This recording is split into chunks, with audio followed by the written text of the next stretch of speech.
Hi, this is Mary Kopczynski, the CEO of RegAlytics, with your update on this week's 53,863 regulatory alerts from 11,976 agencies worldwide.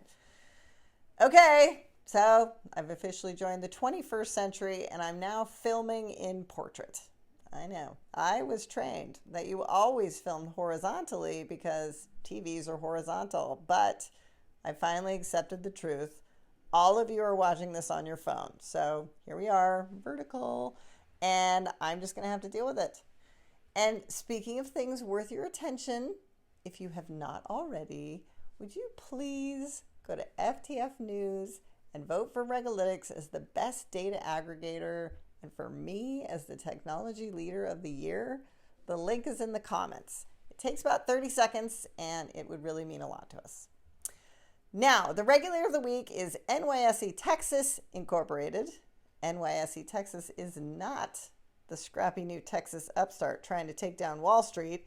That is the Texas Stock Exchange, which is a completely separate independent exchange.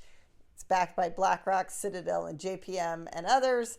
That one's in the process of launching, and that's from earlier when I was talking about how it was created to essentially circumvent the DEI requirements for boards at the New York Stock Exchange. But NYSE Texas is actually the old Chicago Stock Exchange. So ICE, not the federal ICE, but the Intercontinental Exchange ICE, is the same company that owns the New York Stock Exchange. ICE acquired the Chicago Stock Exchange back in 2018, and then early last year reincorporated it in Dallas and rebranded it as NYSE Texas. So it is very much an NYSE family product, so it's not competing with New York. It is New York, just now wearing a cowboy hat. Y'all Street.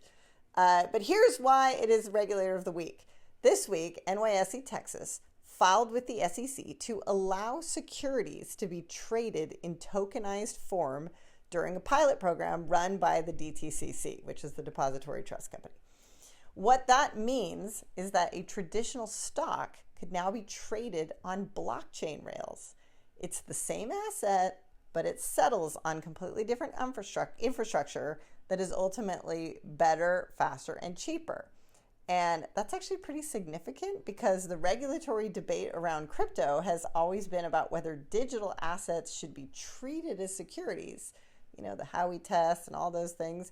Well, this is different because it's asking whether existing securities can become digital assets. And the answer, at least in pilot form, appears to be yes.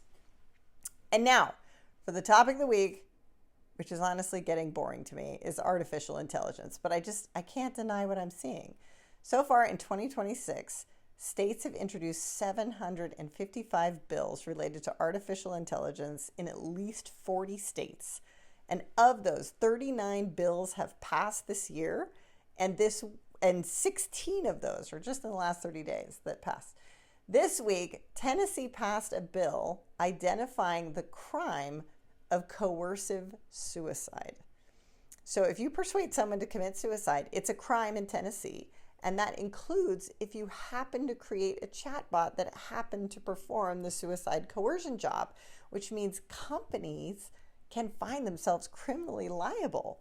But they went even further because it is now illegal in Tennessee for AI systems to impersonate a mental health professional, and every AI chatbot must tell humans that they're not human.